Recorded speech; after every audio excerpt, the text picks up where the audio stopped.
Unrest is growing in China. Anti-government slogans that were once whispered, now shouted in the streets of Shanghai.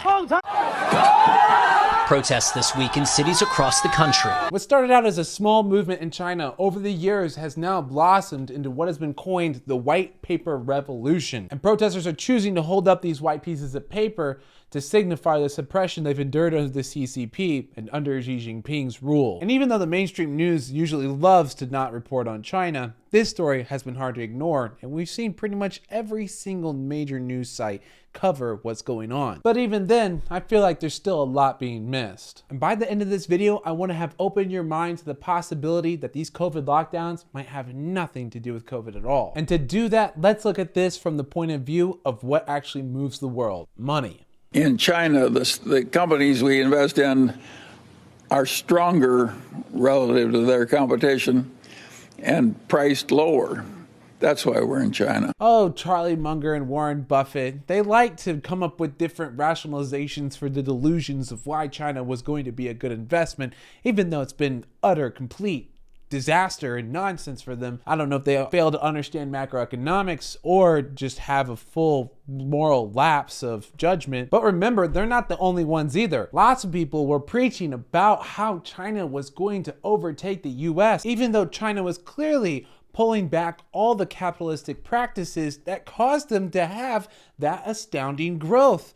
But still, people are saying, well, communism can work, even though it's never worked historically, not once ever before. And let's take a few things in mind as well, because you might not think that there's a clear connection between what's going on with the protests and what happened with China economically. But I think there is. Because at the end of the day, the point of communism is control. Lots of people will say, well, it's about helping the poor. But if it was about helping the poor for them, they would look at capitalism and say, wait a second, that actually ends up helping the poor way more. And the more communist you get, it seems like that's just more richer the government gets rather than the people, which is exactly what the data shows us. Even when you isolate the data from a corrupt communist regime. If you look at different cities in the US, a lot of these cities that spend the most to help the homeless actually just pay the government increasingly higher amounts of money, yet still maintain the high homeless rates. And if you're looking at the data today, a lot of those rates have actually continued to go up. And this is going to be a hot take that's pretty controversial, but evil people aren't the problem. It's stupid people that are the problem. The evil people are the people in government that want to get paid more to do nothing, but the stupid people are the ones that believe oh, I'm helping the homeless, that then say, well, yeah, we need to give them more money because they're just going to help the homeless. I don't need to look at data or see where that money's going. And right now, to me, the people that are on the borderline of evil are those saying that we need to incorporate some of these China-like policies into the US. Different politicians or billionaires are all coming out and saying things like this, yet we can clearly see what this brings about. It is not sustainable. It is not okay to suppress people like this. And people are saying, well, China's pulling it off. It's going well.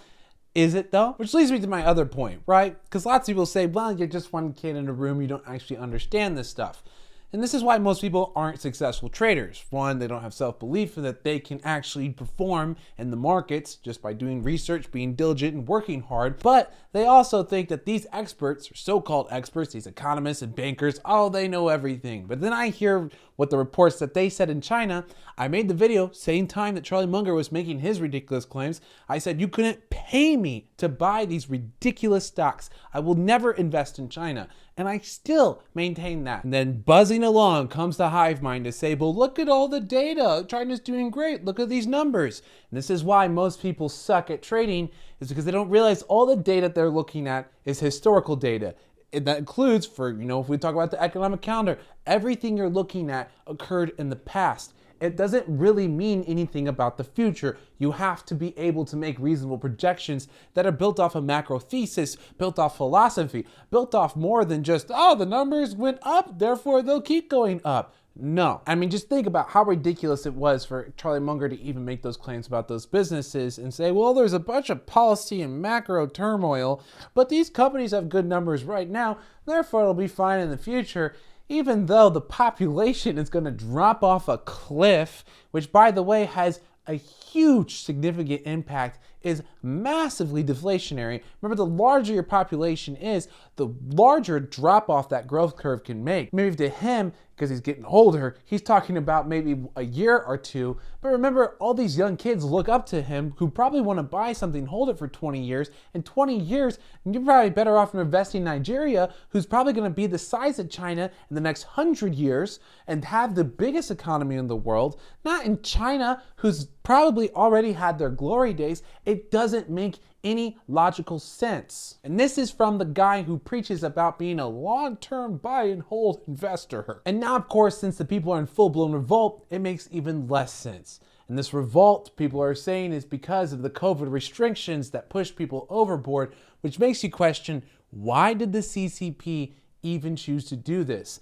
We could tell from the scientific data, it doesn't actually make any sense. But if we look at the economic data, then you can start to piece together the puzzle. You see, what I think a lot of these US reporters are missing, or these investors, economists, and bankers, is that the US is amazing. And I'm not trying to toot our horn. What I'm trying to say is that we're getting bad inflation. We're clearly in a recession, yet we're still doing better than everyone else. China, trying to dodge and crazy high inflation, trying to dodge some of the for sure supply chain issues they would have, is having these lockdowns to keep their economy suppressed. These other issues that they could be having are avoided by these massive lockdowns. And if China instead did what the US did and said, well, we're going to reopen the economy, there's going to be a bunch of growth, inflation's going to get really, really bad, then they would get blamed for it. Whereas right now they could say, well, the economy's not doing well, therefore inflation's not that bad. Therefore, we can blame the supply chain issues on the virus. Therefore, we're not the bad guys. Therefore, if the people get angry, they can be angry at a virus and not us. Now, of course, this seems to have backfired on them, and it seems like they're going to be the bad guys no matter what. But when you think about why they've continued this sustained lockdown, I think this is the exact reason why. And if this lockdown actually forces them to reopen right now, you're going to see all those things that they were trying to avoid come to fruition. Super high inflation, demand's going to spike again. By the way, if you're an energy investor and you're looking at China like that's a lot of demand that's not on the table when there's a lack of supply, yeah, I'm seeing the same thing, hence why I've been preaching about why energy is a favorite investment of mine. But this is key to understand when you want to figure out why are they even having these lockdowns. Because it should be no surprise why people are having massive protests. Obviously, you live under this horrible regime that doesn't seem to be following any of the science, and they're not having any communication with the people whatsoever, instead just constantly suppressing them, not letting them have a voice. But when you understand the economic side of this, then you can start to piece it together.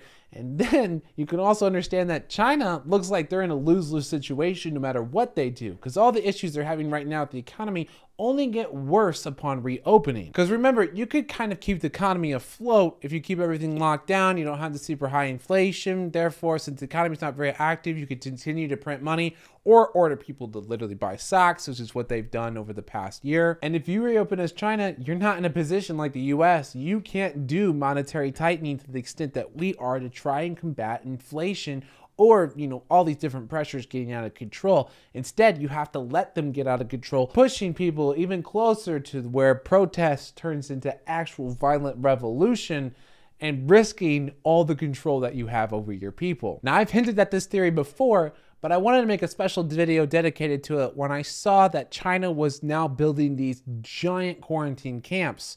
This one designed to hold 48,000 people, it's not even the largest one. And this is after them trying to keep these COVID lockdowns for almost 3 years. They're just now incorporating these, which shows their desperation to not reopen. But there's no scientific evidence for it, whereas there's a lot of economic evidence. And I don't think they win either way. I mean, also, look at these things. It's absolutely terrifying to look at. Is this supposed to hold sick people, or is this supposed to hold potential revolutionaries? And will any of this actually help them to accomplish their goals? They've had to suppress protest after protest after protest, yet they keep getting larger and larger and larger. The human will not be killed. It cannot be destroyed. All that energy is just being bundled and bundled and bundled until it will eventually burst, which makes me think, yes, the CCP is bound to eventually collapse. And I hope you enjoyed that super hot, spicy, fresh take on what's going on in China. If the CCP does fall, then I will start to look at them as an actual investment opportunity. Although with everything going on there, well, as I said before, I'll say it again, you could not pay me to buy these stocks. If you enjoyed this content, you want to see more content like this, make sure you subscribe to the channel, ring that bell. We're no bell trading, but you still need the notifications. And remember to check out the Discord if you want to see more data or some of the other data sources that were mentioned in this video. They're all going to be in the Discord, as well as more conversations about what's going on in the world. I'll talk to you there.